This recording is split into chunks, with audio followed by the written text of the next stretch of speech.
मैं अपनी दुकान बंद करके घर बैठ गया हूँ। शायद इसीलिए कि मेरे सपने खत्म हो गए हैं। 10 साल, 10 साल का मेहनत, 10 साल की रातों भर की मेहनत, और सब कुछ एक रात में उड़ गया। मेरा नाम राजीव है और मैं आज तुमसे अपने सबसे गहरे दर्द के बारे में बात कर रहा हूँ। ये बात है 5 साल पहले की, जब मैं अपने कॉलेज के सबसे अच्छे दोस्त विजय के साथ एक बिजनेस शुरू करने का सपना देख रहा था। विजय मेरा सहकर्मी नहीं, मेरा भाई था। जब हम दोनों ने मिलकर एलईडी बल्ब का बिजनेस शुरू करने का फैसला किया, तो मेरी पत्नी प्रिया भी खुश थी।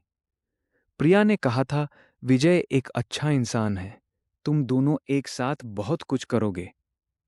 हम दोनों ने मिलकर 40 लाख रुपए का निवेश किया। मेरी सारी बचत, मेरे माता पिता का पैसा और विजय का दहेज का पैसा, हर एक पैसा हमारे सपने के लिए था।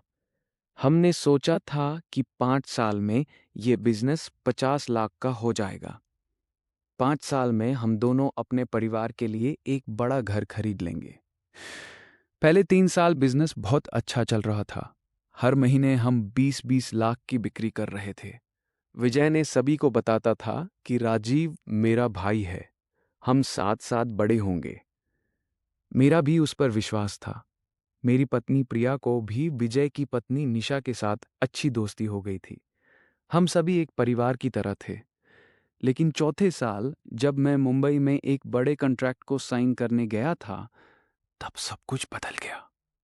जब मैं 5 दिन बाद वापस आया, तो मेरी कंपनी का सारा पैसा खाली था। कंपनी की सभी बैंक अकाउंट्स ब्लॉक हो गई थी। मैं समझ नहीं पाया कि क्या हुआ। मैंने विजय को फोन किया। उसका फोन बंद था। मैंने 10 बार कॉल किया, 20 बार मैसेज भेजे, लेकिन कोई जवाब नहीं आया। मेरे हाथों में ठंडा पान आ गया। मुझे एहसास हो गया कि मेरे साथ क्या हुआ है। विजय और निषाद दोनों गायब हो गए थे। मैंने जब अपनी पत्नी से बात की, तो उसकी सारी खुशियां उड़ गईं। लेकिन तुमने विजय पर विश्वास किया, प्रिया बार बार यही कह रही थी। मैं उसे क्या बताता? मैं उसे बताता कि मेरा भाई, मेरा सबसे अच्छा दोस्त, मेरे सपनों का साथी मेरे साथ धोखा कर गया है। मेरे 3 दिन की जांच के बाद पता चला कि विजय ने सभी कंपनी के दस्तावेजों में अपना नाम जोड़ दिया था। वो कंपनी का शेयर बदलकर अपने नाम के तहत रजिस्टर करा चुका था। वो सारा पैसा विदेश में भेज चुका था। हांगकांग और दुबई में उसके अकाउंट्स खुल गए थे। वो बस मेरा पैसा लेने के लिए मेरे साथ दोस्ती निभा रहा था। सबसे बड़ी बात ये थी कि उसके पास मेरे हस्ताक्षर के फर्जी दस्तावेज भी थे। मेरे नाम पर कई लोन भी ले चुका था। मेरा क्रेडिट स्कोर बिल्कुल खराब हो गया था। बैंक मेरे पीछे पड़ गया था।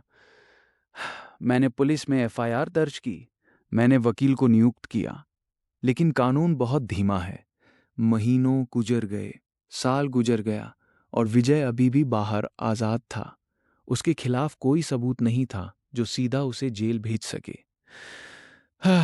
मेरी पत्नी प्रिया रोज मुझे देखती थी और रो देती थी। उसे समझ में नहीं आता था कि मैं इतना सक्षम व्यक्ति होकर भी इस सब को होने दिया। मेरे माता पिता भी सदमे में आ गए थे। मेरी माँ अपने पोते पोती के सपने देख रही थी और सब कुछ खत्म हो गया। लेकिन तुम जानते हो कि सबसे बड़ा बदलाव कहाँ से आया? मेरी पत्नी से। प्रिया एक साधारण महिला नहीं थी। वो एक माँ थी, एक पत्नी थी, और सबसे अहम, वो एक योद्धा थी। एक दिन प्रिया मेरे पास आई और कहा, विजय को पकड़ने का एक रास्ता है, लेकिन इसके लिए हमें बहुत सावधानी से काम करना होगा। मैंने उससे पूछा कि वो क्या सोच रही है। उसने कहा कि वो विजय के सबसे अच्छे दोस्त राज के साथ संपर्क करेगी। राज अभी भी विजय से मिलते जुलते थे। प्रिया का प्लान था कि राज विजय के सामने बड़े पैसों का प्रस्ताव रखेगा और विजय को अपने करतूत के बारे में बोलने के लिए मजबूर करेगा। हम सभी एक प्लान बनाने लगे। राज को एक गिफ्ट देने के लिए कहा गया, एक कीचेन जिसमें एक छोटा कैमरा और माइक्रोफोन लगा हुआ था। यह कैमरा इतना छोटा था कि किसी को भी नजर नहीं आता था। राज ने विजय को कॉल किया और कहा कि वो एक बड़ा बिजनेस अफसर सुझाना चाहता है। विजय तुरंत तैयार हो गया। जब वो दोनों एक कैफे में मिले तो राज ने अपने कीचन को टेबल के पास रख दिया। उसके बाद जो बातचीत हुई वो सुनकर मेरी आंखों में खून के आंसू आ गए। विजय ने खुद को समझदारी से बचाने की कोशिश की। वो राज से कहने लगा, राज भैया, तुम भी जानते हो कि ये खेल कैसे खेला जाता है। राजीव को बस एक सबक सिखाना था। वो अपना पैसा लगाता है, मैं अपना पैसा लगाता हूं, फिर मैं सब कुछ अपने नाम पर कर लेता हूं। ये सब बिजनेस का खेल है।